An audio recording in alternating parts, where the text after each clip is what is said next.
Hello friends, welcome back to my YouTube channel Renewable Teaching. As you all know that we are going through the chapter number 6, that is tissues of standard 9. Today we are going to do an important topic that is known as meristematic tissue. What? That is known as meristematic tissue. Before understanding that, let us perform a simple activity that you can also perform at your home. So before starting the activity, let us revise the previous lecture. So what was the previous lecture? First question of the previous lecture was what is tissues.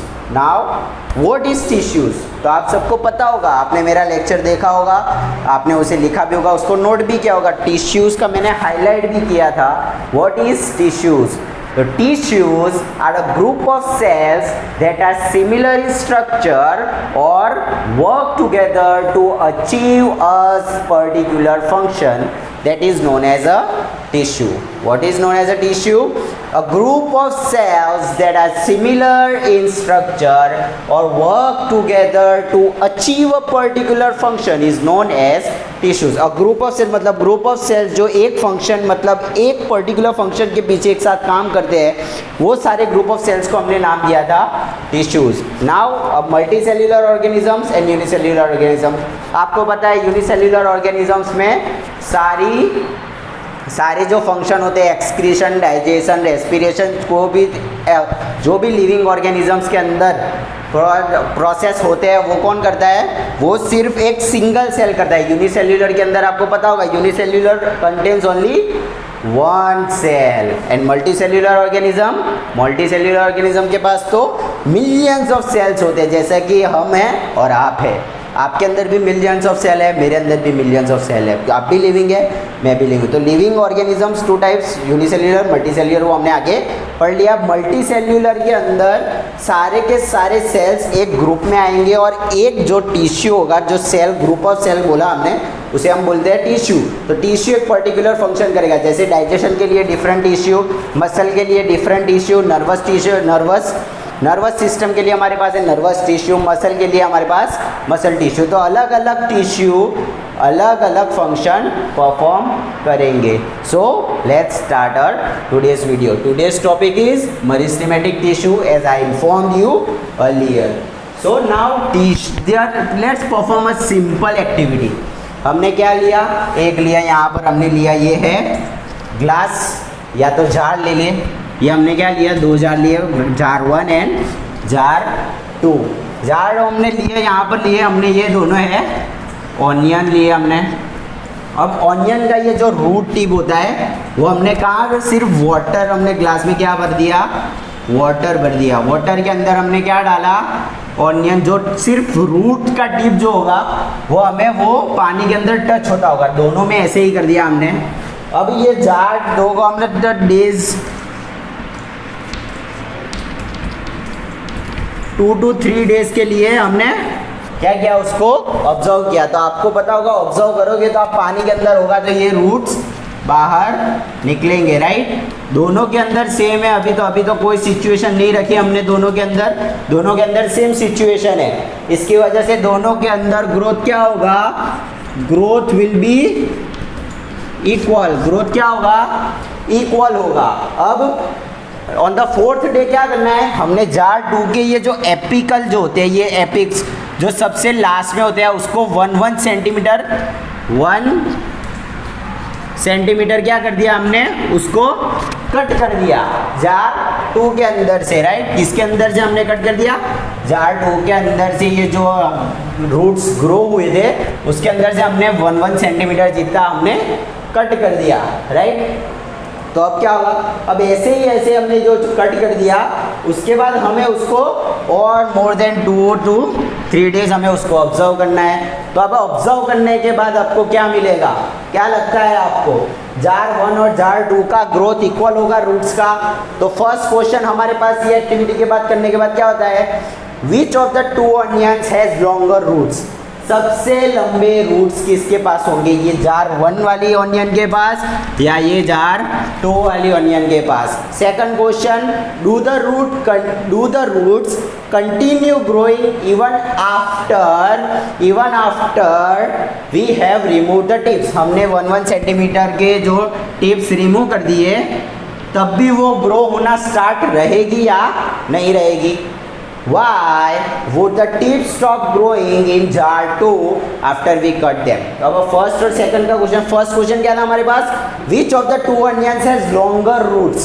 सबसे दोनों के अंदर सबसे roots किसे होंगे, तो वो होंगे 1 के पास। क्यों 1 के पास क्यों होंगे वो, क्योंकि हमने उसका एपिक जो होता है यहाँ से हमने कट नहीं किया था, इसकी वजह से इसका ग्रोथ क्या होगा, growth will be more, growth क्या होगा, ज़्यादा होगा। अब जार 2 के अंदर क्या हुआ, हमने जार 2 के अंदर ये जो एपिकल टिप्स थी हमने वो तो रिमूव कर दी थी, तो रिमूव करने के बाद जार 2 के अंदर ग्रोथ क्या हो जाएगा, growth will be almost zero. क्या हो जाएगा, ग्रोथ ऑलमोस्ट जीरो हो जाएगा। तो हमें क्या पता चलता है, why would the tips stop growing in jar 2 after we cut them.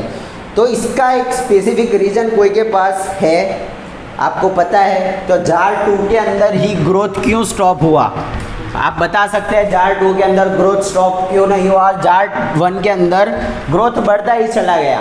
तो आप लोग रिवाइज कीजिए कि हमने इसके अंदर ये एपिकल जो टिप्स थी उसके अंदर से 1 सेंटीमीटर हमने क्या कर दिया था, कट कर दिया था। तो आपको पता होगा, तो अगर आपने टिप्स कट कर दिए तो वो आगे ग्रो कर नहीं सकती, इसकी वजह से ग्रोथ जार 1 का ज़्यादा है और जार 2 का बहुत कम है, राइट। अब बढ़ते हैं हमारे मेरिस्टेमेटिक टिश्यू। मेरिस्टेमेटिक टिश्यू क्या होता है, यहाँ पर आप देख सकते हैं मेरिस्टेमेटिक टिश्यू। मेरिस्टेमेटिक टिश्यू में हमारा फर्स्ट पॉइंट क्या होगा, ऐसी टिश्यू जो कॉन्स्टेंटली डिवाइडिंग टिश्यू, हम उसको क्या बोलेंगे, constant meristematic tissue. Meristematic tissue की प्रॉपर्टी है, क्या प्रॉपर्टी है, वो कॉन्स्टेंटली डिवाइड होता है, मतलब कभी नहीं होता, डिवाइड होता ही रहता है पूरी लाइफ टाइम।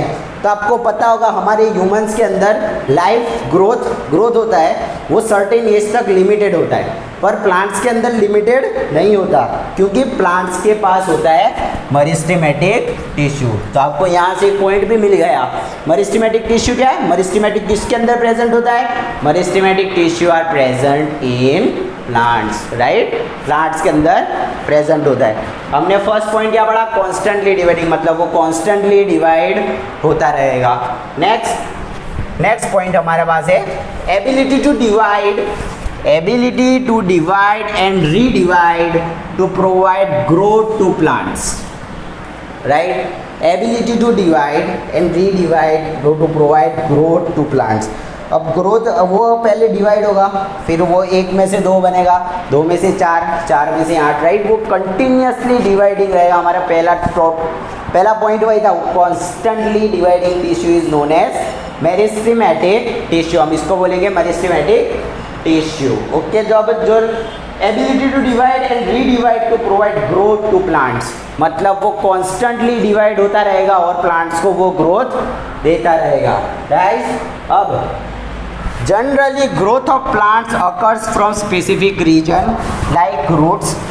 अब प्लांट्स के अंदर भी सर्टेन ऐसे रीजन्स होते हैं जहाँ पर से हमारा ग्रोथ होता रहता है, कंटिन्यूसली ग्रोथ होता रहता है। तो आपको पता चले, अगर वहाँ पर कंटिन्यूसली ग्रोथ होता रहता है तो आपको पता चल जाना चाहिए कि वहाँ पर और कोई टिश्यू नहीं, सिर्फ हमारे पास होगी वो टिश्यू होगी।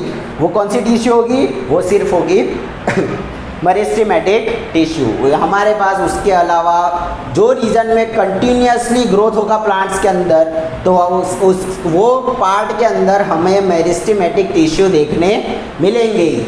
सो अब कौन कौन से पार्ट में कंटिन्यूसली ग्रोथ होता रहता है, फर्स्ट वन इज रूट मतलब आपको पता होगा, शॉर्ट भी मालूम है, नोट्स में भी गर्थ, यहाँ पर गर्थ मतलब होती है, जो गर्थ साइज होती है स्टेम की वो इंक्रीज होती रहती है। आपको पता होगा जब आप प्लांट करते हो प्लांट को, तो वो सबसे जो स्टेम होता है बहुत ही पतली होती है, फिर आगे जाके वो गर्थ उसका इंक्रीज होता है, मतलब उसकी साइज इंक्रीज होती है। गर्थ ऑफ स्टेम, गर्थ को हम बोलते हैं थिकनेस, थिकनेस भी बोल सकते हैं गर्थ को, मतलब जो स्टेम की थिकनेस होगी वो डे बाय डे वो बढ़ती चली जाएगी। लीफ बेस मतलब लीफ के बेस में, और बहुत सारे ऐसे पार्ट्स हैं जहाँ पर वो कॉन्स्टेंटली डिवाइडिंग होते हैं, ऐसे रीजन्स प्रेजेंट होते हैं प्लांट्स के अंदर, वो होते हैं कॉन्स्टेंटली डिवाइडिंग, राइट। अब आपको पता चल गया मेरिस्टेमेटिक टिश्यू क्या होगा। Meristematic tissue is the constantly dividing tissue present only in the plant cells. ये पॉइंट आपको याद रखना है, राइट। अब क्या हुआ, types of meristematic tissue. Meristematic tissue के भी जैसे हमें सिमिलरली जैसे रूट्स के अंदर होगा, शूट के अंदर होगा, नोड्स के अंदर होगा, girth of stem, leaf base, ये सारी ऐसी जगह है जहाँ पर कंटिन्यूअस ग्रोथ होता रहता है। तो इस नाम के हिसाब से, राइट, नाम के हिसाब से मेरिस्टेमेटिक टिश्यूज़ को थ्री टाइप्स में क्लासीफाई किया गया है। 3 टाइप्स में क्लासीफाई किया है। On the basis of position of meristematic tissue we can divide meristematic tissue in 3 types. So first one is apical meristematic tissue, intercalary meristematic tissue and lateral meristematic tissue. Apical meristematic tissue आप अगर देखेंगे, apical meristematic tissue होगा on the top. अगर हम यहाँ पर एक plant ले लें, for example this is for example plant ले लें, प्लांट का जो एपिक्स होगा, एपिक्स के अंदर हमें जो मेरिस्टेमेटिक टिश्यू मिलेंगे उसका नाम होगा apical meristematic tissue, right. Intercalary मतलब which are responsible for girth, जो गर्थ बढ़ाने के लिए काम आता है वो होता है इंटरकैलरी मेरिस्टेमेटिक टिश्यू। अब लेटरल के अंदर आएगा लेटरल रूट्स और वो सब जो डाउन। अब आप इजीली समझना चाहे तो apical intercalary and lateral meristematic tissue. Apical meristematic tissue सबसे टॉप पर, फिर आएगा इंटरकैलरी मेरिस्टेमेटिक टिश्यू और फिर आएगा lateral meristematic tissue. So okay, ये टॉपिक आपको क्लियर हो चुका होगा। क्या है meristematic tissue? Is a constantly dividing tissue, ability to divide and redivide up to provide growth to plants. वो कॉन्स्टेंटली डिवाइडिंग रहते हैं क्योंकि प्लांट्स को हमेशा ग्रोथ के लिए वो कॉन्स्टेंटली डिवाइडिंग रहते हैं। Generally growth of plants occurs from specific region like root, shoot, nodes, growth of stem, leaf base etcetera. और हमने लास्ट में क्या पढ़ा? 3 types of meristematic tissue. 3 types of meristematic कौन कौन से हैं? ऑन द बेसिस ऑफ सबसे टॉप पर होगा एपिकल, फिर आएगा इंटरकैलरी, फिर आएगा lateral meristematic tissue. Hope you all have enjoyed the video. Please like this video, share it and subscribe my channel. Thank you.